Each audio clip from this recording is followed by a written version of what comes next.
Hi friends, welcome to daily current affairs. February 12, 2026 Eenadu news పేపర్లో వచ్చిన second article ఇది. జనగణన 2027 మార్చి 1లోపు జనగణన పూర్తి అవుతుందని రాజ్నాథ్ సింగ్ గారు ఒక స్టేట్మెంట్ ఇవ్వడం జరిగింది. రేవంత్ రెడ్డి గారు నిన్న రేవంత్ రెడ్డి గారు డిఫెన్స్ మినిస్టర్ని కలవడంతో భాగంగా అయితే జనగణన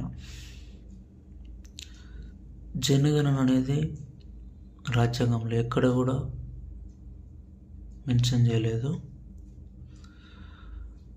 సో మనం న్యూస్ పేపర్లో వచ్చిన ప్రతి ఆర్టికల్ని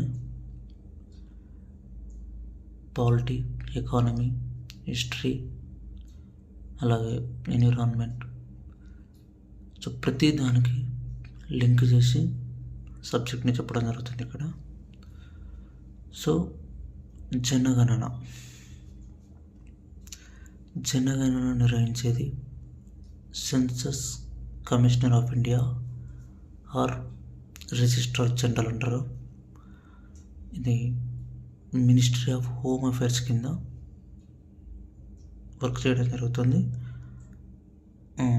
present ministry of home affairs అనేది Amit Shah, cooperative minister also, సహకార శాఖ మినిస్టర్ కూడా అమిత్ షా గారు కొనసాగుతున్నారు. కోఆపరేటివ్ శాఖని 2021లో ఏర్పాటు చేశారు. సో ఇక్కడ ఫస్ట్ రిజిస్ట్రార్ జనరల్ ఎవరంటే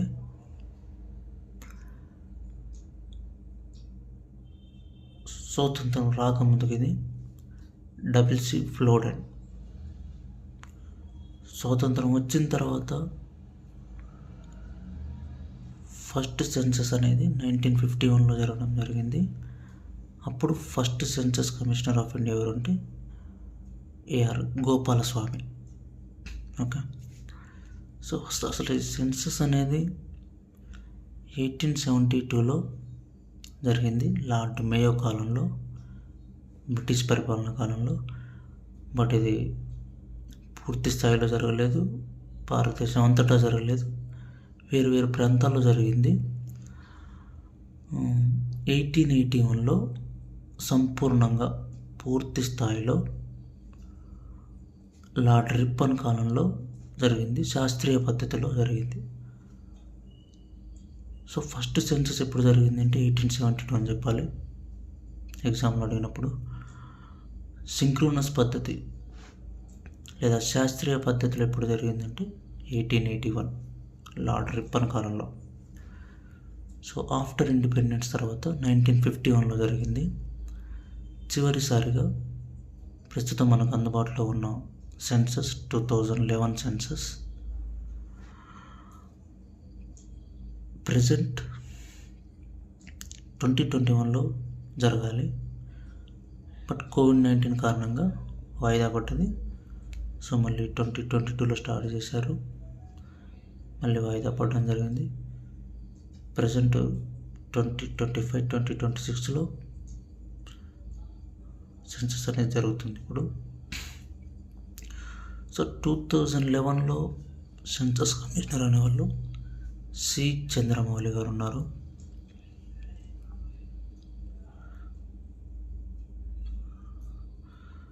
సో భారత రాజ్యాంగంలో జనగణన అనేది ఎక్కడ కూడా మెన్షన్ చేయలేదు. But according to Indian constitution of 7th schedule article 246లో డివిజన్ ఆఫ్ పవర్స్ అనేది మెన్షన్ చేయడం జరిగింది. సో అక్కడ అధికారాల విభజన, కేంద్ర ప్రభుత్వ అధికారాలు, రాష్ట్ర ప్రభుత్వ అధికారాలు, ఉమ్మడి అధికారాలు అంటే కేంద్ర జాబితా, రాష్ట్ర జాబితా, ఉమ్మడి జాబితా. సో అక్కడ కేంద్ర జాబితాలో 100 అంశాలు ఉండడం జరిగింది. ఉమ్మడి జాబితాలో 47 అంశాలు ఉండడం జరిగింది కాన్స్టిట్యూషన్ అమల్లోకి వచ్చినప్పుడు. సో ఎంట్రీ నెంబర్ 69లో జనగణన అనే అంశాన్ని కేంద్ర ప్రభుత్వ అధీనంలో జరగాలని రాజ్యాంగ ప్రతినిధులు అక్కడ మెన్షన్ చేయడం జరిగింది.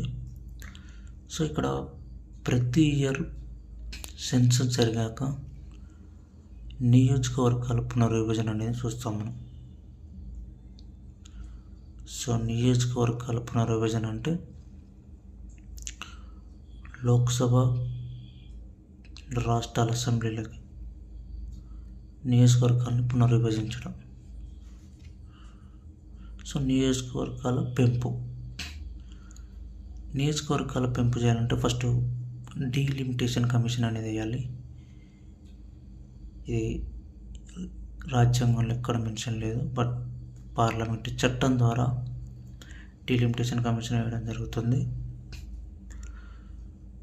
సో డీలిమిటేషన్ కమిషన్ వేయడం వల్ల ఒకటి నియోజకవర్గాల పెంపు, రిజర్వేషన్ నిర్ణయాలు తీసుకోవడం జరుగుతుంది ఎస్సీ ఎస్టీలకి, అండ్ గవర్నమెంట్ స్కీమ్స్ అండ్ అభివృద్ధి పథకాలు ఎవరికైతే అందాలో వారికి అందేలాగా చేయడం జరుగుతుంది. సో ఇక్కడ ఎవ్రీ 10 yearsకి సెన్సస్ అనేది జరుగుతుంది. సో ఇక్కడ ఎకానమీలో గుర్తుంచుకోవాల్సింది ఏంటంటే 1921 ఇయర్ అనేది గుర్తుంచుకోవాలి. ఎందుకంటే 1881 నుంచి 1921 వరకు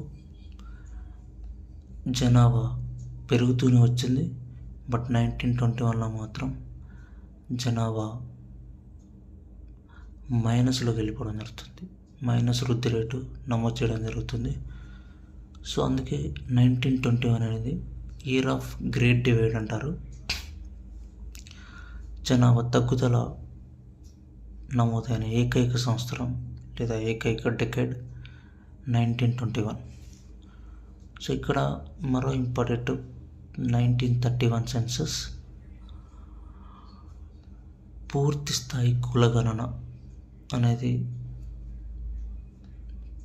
చేశారు ఇక్కడ 1931లో. 1951లో population explosion, year of population explosion అంటారు. సో ఇక్కడ మళ్ళీ జనాభా అనేది పెరగడం ప్రారంభమవుతుంది. అండ్ 1971లో ఏదైతే జనాభా పెరిగినందుకు జనాభా నియంత్రణ స్కీమ్స్ అంటే పథకాలు తీసుకురావడం జరుగుతుంది. 1981లో డివైడెడ్ ఇయర్ అంటే జనాభా వృద్ధి వేగంగా పెరుగుతుంది అన్నమాట. సో ఇంకా ఇక్కడ ఏం లింక్ చేసుకోవచ్చు అంటే ఎకానమీలో ఎకనామిక్ అభివృద్ధి దశలు ఉంటాయి. మొదటి దశ, రెండవ దశ, మూడవ దశ, నాలుగవ దశ అని. సో ఇక్కడ అంటే జనన రేట్లు పెరిగితే ఏమవుతుంది, మరణాల రేటు పెరిగితే ఏమవుతుంది, జనన రేటు తగ్గితే ఏమవుతుంది, మరణాల రేట్లు తగ్గితే ఏమవుతుంది అనేది నెక్స్ట్ వీడియోలో బ్రీఫ్లీ ఎక్స్ప్లెయిన్ చేసుకుందాం. దీని గురించి వీడియో లెంత్ అయిపోవడం వల్ల దీన్ని చేయట్లేదు. సో ఇక్కడ డీలిమిటేషన్ కమిషన్ అనేది పార్లమెంట్ చట్టం ద్వారా వేయడం జరుగుతుంది. సో అంటే ఈక్వల్ రిప్రజెంటేషన్ కల్పించడం కోసం, ప్రజా ప్రాతినిధ్య సమానత్వం కల్పించడం కోసం సో డీలిమిటేషన్ అనేది చేయడం జరుగుతుంది. ఇక్కడ మనం 2 ఆర్టికల్ని లింక్ చేసుకోవచ్చు. Article 82, article 170. ఆర్టికల్ 82 అనేది లోక్సభలో నియోజకవర్గాల పునర్విభజన, ఏదైతే 545 ఉన్న నియోజకవర్గాల్ని ఇంక్రీజ్ చేయడం కోసం. ఇక్కడ ఆర్టికల్ 170 అనేది రాష్ట్రాల శాసనసభలో నియోజకవర్గాల పునర్విభజన. ఫర్ ఎగ్జాంపుల్ తెలంగాణ 119 నియోజకవర్గాలు ఇంక్రీజ్ చేసుకోవడం, 275 ఉన్న ఆంధ్రప్రదేశ్లోని శాసనసభ స్థానాలను ఎంకరేజ్ చేసుకోవడం. సో ఇప్పటి వరకు డీలిమిటేషన్ కమిషన్ని 4 సార్లు వేయడం జరిగింది. సో ఒకటి 1951 సెన్సస్ తర్వాత 1952లో, సెకండ్ టైం 1961 సెన్సస్ తర్వాత 1963లో, 1971 సెన్సస్ తర్వాత 1973లో, 2001 సెన్సస్ తర్వాత 2002లో, 1952, 2002, 1963, 1973. ఓకే, సింపుల్గా గుర్తుపెట్టుకోవడానికి. సో అసలు డీలిమిటేషన్ కమిషన్లో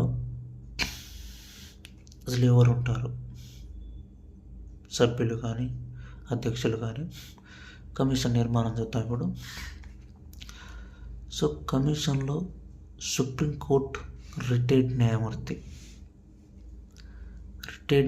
మాత్రం ఉండాలి అధ్యక్షునిగా. మెంబర్స్ వచ్చేసి ఎలక్షన్స్ కమిషన్, కేంద్ర ఎలక్షన్ కమిషన్లో ఉన్న సభ్యులు ఇందులో సభ్యులుగా ఉంటారు. కన్సర్న్ స్టేట్ ఎన్నికల కమిషనర్లు, అది ఏదైతే స్టేట్లో వేస్తారో ఆ రాష్ట్రాలకు సంబంధించిన ఎలక్షన్ కమిషనర్లు, లేదా అన్ని రాష్ట్రాలకు సంబంధించిన ఎలక్షన్ కమిషనర్లు ఇందులో సభ్యులు ఉండడం జరుగుతుంది. ఇక్కడ ఇంపార్టెంట్ ఏంటంటే కమిషన్ ఇచ్చిన నిర్ణయాలు కోర్టులో సవాల్ చేయరాదు. ఎందుకంటే డీలిమిటేషన్ కమిషన్ అనేది ఇండిపెండెంట్ బాడీ, స్వతంత్రంగా పనిచేస్తుంది.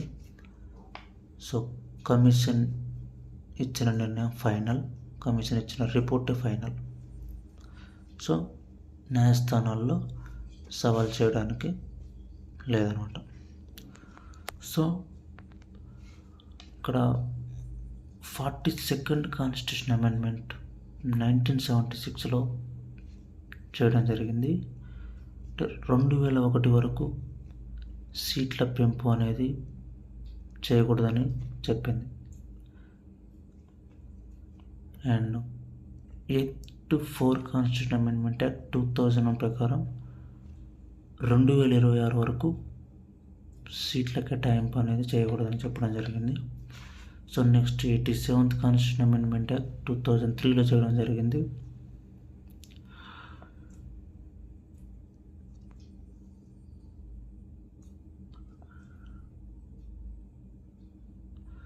సో డీలిమిటేషన్ కమిషన్ వేయడం వల్ల ఉపయోగాలేంటి? So advantages. So for example Malkajgiri నియోజకవర్గంలో నియర్లీ 32 lakhs ఓటర్స్ ఉండడం జరుగుతుంది. ఢిల్లీలో చూసుకున్న చాందిని చౌక్లో మాత్రం 5-6 lakhs ఉండడం జరుగుతుంది. సో ఇక్కడ ఈక్వల్ రిప్రజెంటేషన్ అనేది జరగట్లేదు. సో అందువల్ల ఇక్కడ 5-6 lakhs ఉన్న వరకు ఒక్కళ్ళ ఎంపీ ఉన్నారు, ఇక్కడ 32 lakhs కూడా ఒక్కళ్ళ ఎంపీ ఉన్నారు. సో ఇక్కడ ఉన్న పాపులేషన్ డివైడ్ చేసి ఇక్కడ ఉన్న ఎంపీ స్థానాలను ఇంక్రీజ్ చేస్తారు. ఏదైతే 545 ఎంపీలు ఉన్నారు కదా, అక్కడ పాపులేషన్ డివైడ్ చేస్తారు. అంటే నియోజకవర్గాల సరిహద్దులను పునర్విభజిస్తారు. సో దానికోసం డీలిమిటేషన్ కమిషన్ అన్నమాట. సో రెండోది ప్రజాస్వామ్య న్యాయం జరుగుతుంది. జనాభా మార్పులకు అనుగుణంగా సరిహద్దులను సవరించడం జరుగుతుంది. ఇక్కడ ఆర్టికల్ 330 ఆర్టికల్ 332 కూడా లింక్ చేసుకోవచ్చు మనం. ఇక్కడ ఆర్టికల్ 330 అనేది లోక్సభలో SC/STలకు రిజర్వేషన్లు కల్పిస్తుంది. ఆర్టికల్ 332 అనేది రాష్ట్రాల అసెంబ్లీలో SC/STలకు రిజర్వేషన్ ఇస్తుంది.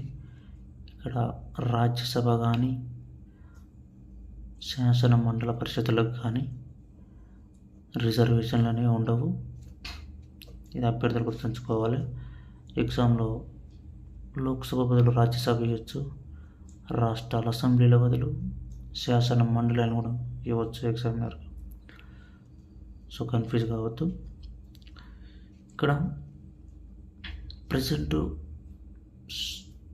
లోక్సభలో ఎస్సీలకు 84 సీట్లు ఇవ్వడం కేటాయించడం జరిగింది. ఎస్టీలకు 47 సీట్లు కేటాయించడం జరిగింది అవుట్ ఆఫ్ 545లో. నెక్స్ట్ ఇక్కడ రీసెంట్గా 2020లో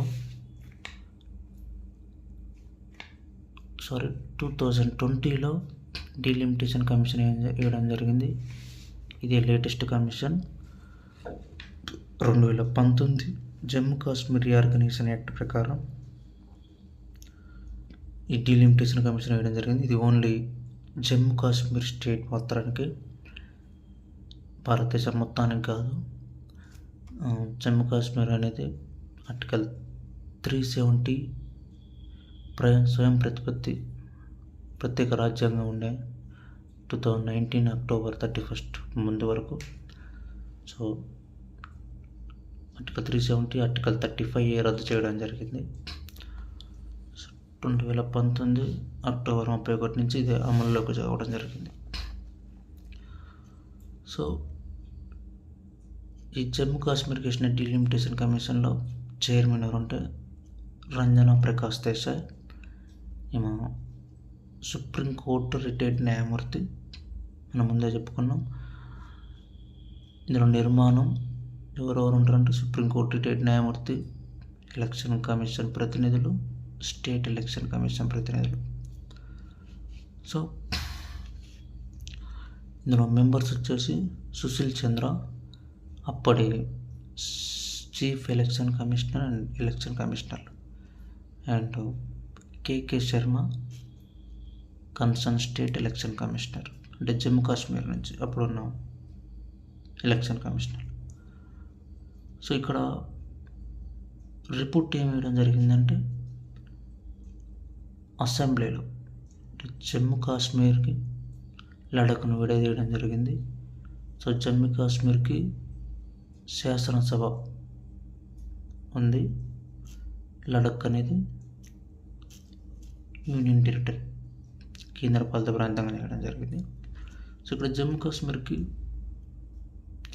మొత్తం 83 సీట్లు ఉన్నాయి. ఇంత మనకు 90 సీట్లకు పెంచారు.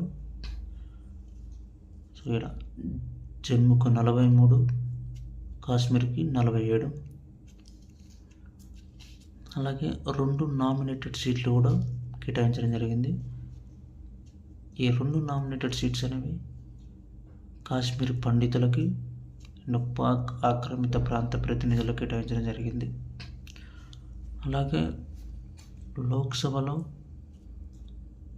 5 సీట్లు కేటాయించడం జరిగింది జమ్మూ కాశ్మీర్కి. లడఖ్కి లెజిస్లేటివ్ అసెంబ్లీ అనేది లేదు, బట్ లోక్సభలో మాత్రం 1 సీట్ కేటాయించడం జరిగింది.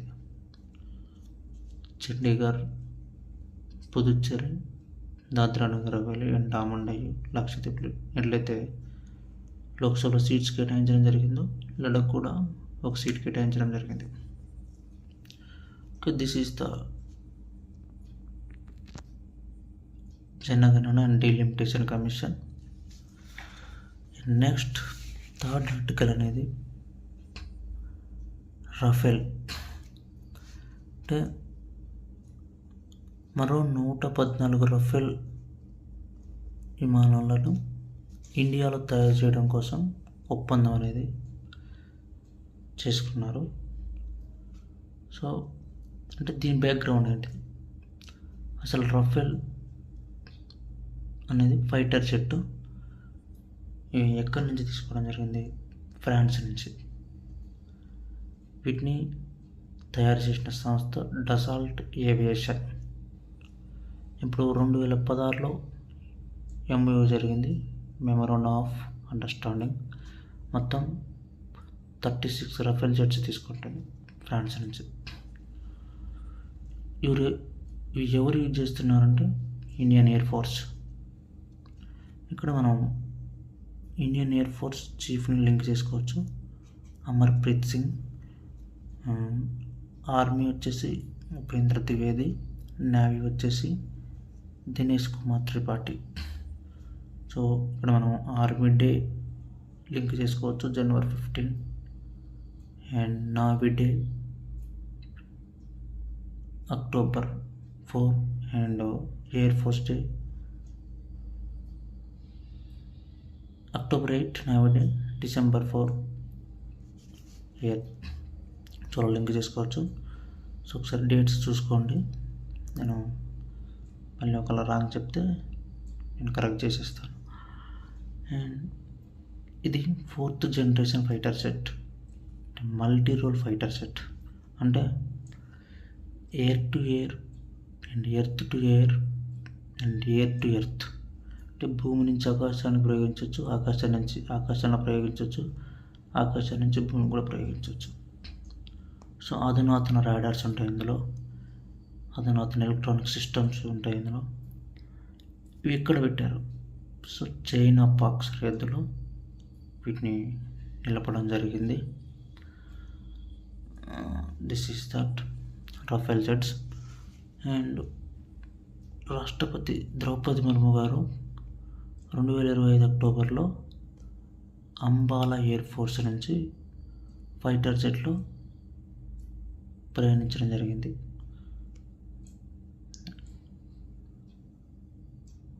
రఫేల్ ఫైటర్ జెట్లో ప్రయాణించిన తొలి రాష్ట్రపతి ఎవరు ఉన్నారు అంటే ద్రౌపది ముర్ము గారు. ఇంకోటి లింక్ చేయొచ్చు. 2023 నవంబర్లో ప్రైమ్ మినిస్టర్ గారు తేజస్లో ప్రయాణించడం జరిగింది. దీన్ని హిందుస్థాన్ ఏరోనాటిక్స్ లిమిటెడ్ తేజస్. ఎందుకు ప్రయాణించారంటే వాళ్ళు ప్రైమ్ మినిస్టర్ గారు ఇండిజీనియస్ ఫైటర్ జెట్ని ప్రోత్సహించడం కోసం. అంటే ఇండియాలో తయారవడం జరిగింది కాబట్టి తేజస్ దీని ప్రోత్సాహం కోసం. ఇంకొకటి రామ్నాథ్ కోవింద్ గారు కూడా సుఖోయ్ 30 MKలో ప్రయాణించడం జరిగింది. అలాగే ప్రతిభా పాటిల్ గారు కూడా సుఖోయ్ 30 MKలో. అలాగే 2006లో భారత రాష్ట్రపతి అబ్దుల్ కలాం గారు కూడా సుఖోయ్ 30 MKలో ప్రయాణించడం జరిగింది. So this is the today current affairs. So మీకు కంటెంట్ నచ్చితే లైక్ చేయండి, షేర్ చేయండి, అలాగే సబ్స్క్రైబ్ చేయండి. ఇంకా రిమైనింగ్ ఆర్టికల్స్ నెక్స్ట్ వీడియోలో అప్లోడ్ చేయడం జరుగుతుంది. డైలీ ఇలా న్యూస్ పేపర్స్లో వచ్చిన ఆర్టికల్స్ని పాలిటీకి, ఎకానమీకి, అలాగే history, geography, environment, science and technology, ఇలా ప్రతి సబ్జెక్ట్స్కి లింక్ చేసి చదవడం వల్ల మనకి చాలా రోజులు గుర్తుండటం జరుగుతుంది. అలాగే ఎక్కువ ఇన్ఫర్మేషన్ గెయిన్ చేయొచ్చు. So thank you for watching and all the best.